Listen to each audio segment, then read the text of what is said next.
Back on TYT. Now, another fascinating guest for you. That's how we do it. We just roll them out one after another. Now, Betsy Reed has written for The Nation this interesting article called Sex and the GOP. Sounds fun already. All right, Betsy, welcome to the Young Turks.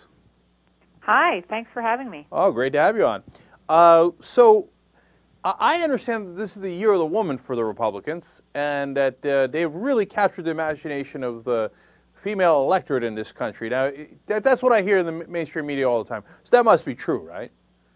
Well, you know, I mean, you should be forgiven for thinking that, because they've done a masterful job of, like, sort of rebranding themselves as a party with all of these right-wing female candidates. But in reality, actually, women are not really going for, you know, the sort of Sarah Palin's, Christine O'Donnell's, Sharon Engel. The women who actually vote prefer Democrats. So, you know, a lot of it is sort of smoke and mirrors, I think. So do we have numbers to back that up? I mean, have we seen women shifted all towards the Republicans since Sarah Palin? You know, everybody's talking about, oh, she's bringing women in, Mama Grizzlies, et cetera. Or are all the Mama Grizzlies just hardcore Republicans? Well, I mean, you know, look, the thing is that right now, overall, in the electorate, women, the conservative voters are a lot more energized. They're a lot more enthusiastic than liberal voters.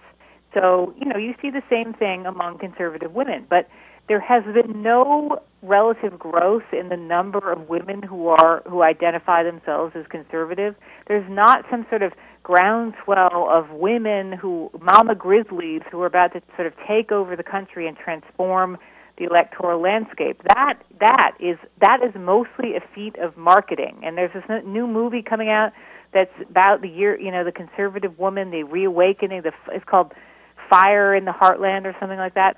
And but that's mostly about the Republican Party trying to present itself as this sort of new, you know, hip, female-friendly thing, which it really actually isn't.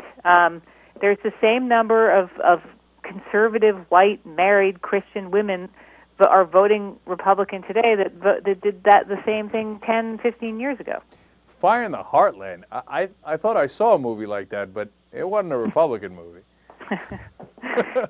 All right, anyways, so how about Sarah Palin's supporters? Are they mainly women or are they mainly men?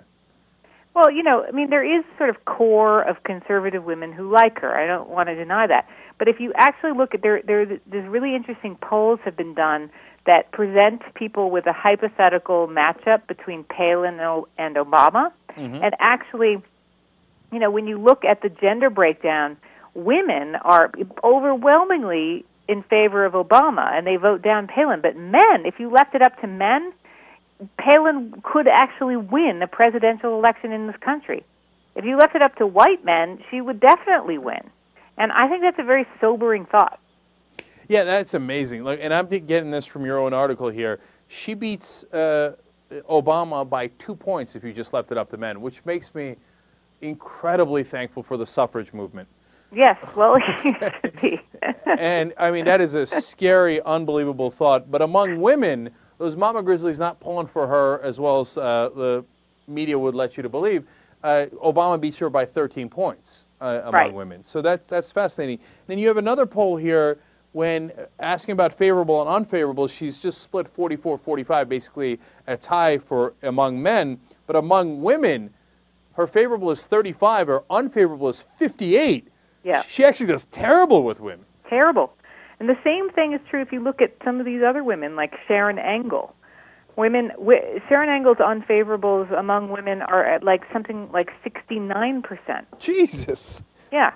Women can't stand these women because, I mean, I think there is a basic way in which women sort of recognize the role government plays in their lives. They're suspicious of these candidates that are, you know, bashing government all the time. I mean, you see the same thing with Michelle Bachmann.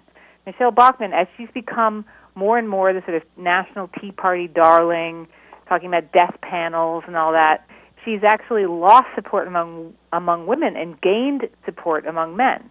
So let me give the numbers to the audience. And again, I'm quoting from Betsy's article here in The Nation. It's called Sex and the GOP. In 2008, Michelle Bachmann was already more popular among men. By 49% of men supported her. Only 42% of women supported her, so not the majority, right? But the numbers have gotten starker now. In a recent poll, 2 years later, of course, 56% of men are in favor of Michelle Bachmann. So that number went up by 7 points. But only 39% of women are in favor of her. That number went down by 3 points. And look at the numbers. Again, if only men were voting, Michelle Bachmann wins in a landslide. If only women are voting, she loses in a landslide. Yeah. 56 to 39. So those are really amazing numbers, and I was glad and interested to read about them. So, of course, that leads to the other question, Betsy, which is that, so why are Republican men so interested in these women? Well, I mean, I think that this is just all speculative, but it's hard to imagine that the sort of babe factor doesn't have something to do with it. I mean, Michelle Bachmann is pretty attractive. So is Sarah Palin. I think there's something that is reminiscent of the sort of Fox News phenomenon, where Fox News has attracted all these male viewers, and part of their strategy has been putting these right-wing babes on television. Actually, the statistics show that Fox News puts more women on their shows than MSNBC does. But it's not because they're feminists. It's because it's like eye candy, basically. So, I mean, that's the sort of crude explanation. I do think there's a more substantive explanation that has to do with how men just tend to be more conservative generally, and they're more receptive to the message of bashing government, saying everything is wrong with the world comes from big government. And women are, much more suspicious of that kind of rhetoric. Look, there's a video on YouTube about Fox News anchor's legs or something. I mean, not only do they show women, but they show more square feet of their legs than they do any other network by far. So, I mean, look, you look at Fox News, everybody knows what the game that they're playing over there, right?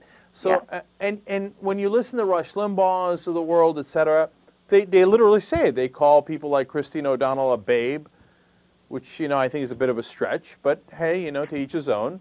And so they seem so excited. It almost makes me think like these are the kids who were, dorks in high school. And look, I live in a glass house. I was a dork, okay? And they're just so excited that they've got what they think is a reasonably attractive woman interested in their ideology. It's like it's like this hot girl walked into the Republican Club in high school or in college, which never happened. I know I was in there.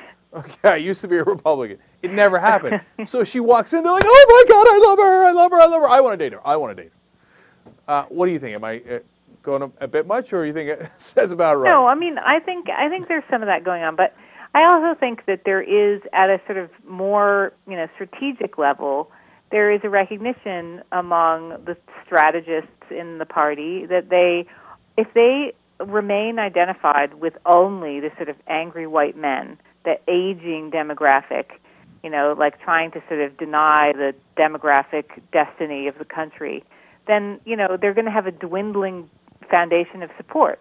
So they need to have a more modern image, a more, up-to-date kind of look. And that's what I think women are part of that, and it's helping the party market itself as a sort of hip, new thing, that is not really about promoting the interests of a particular narrow demographic group like white men. When actually, I mean, the reality is that it still is all about all those things. I mean, there's nothing different about the policies that the party is promoting. They haven't suddenly become more feminist in their policies. It's just about, embracing this broader kind of symbolism. So that's why I think it's really important to kind of take a skeptical view of it. Right, and it's also window dressing, and it also, right. I mean, they're in a sense Aunt Toms. Can you be an Aunt Tom? Probably not. But like, so that's why they were so excited about Michael Steele in the beginning. They're like, look, a black man saying all the things we want him to say.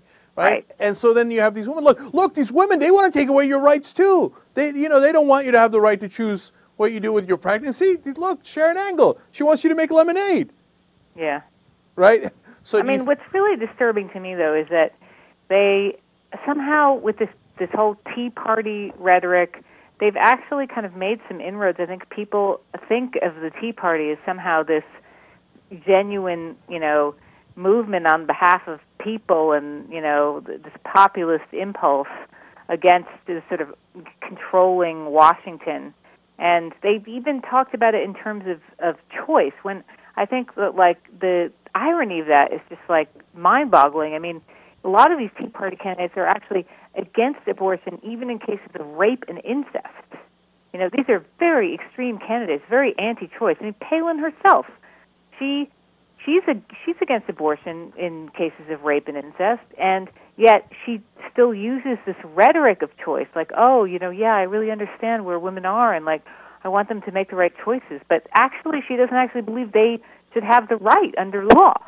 Yeah, we're out of time here, but my sense is trying to win women voters with, no, you're going to make you carry the child if you get raped, is not a winning electoral strategy. That's my guess, and it's borne out by the numbers.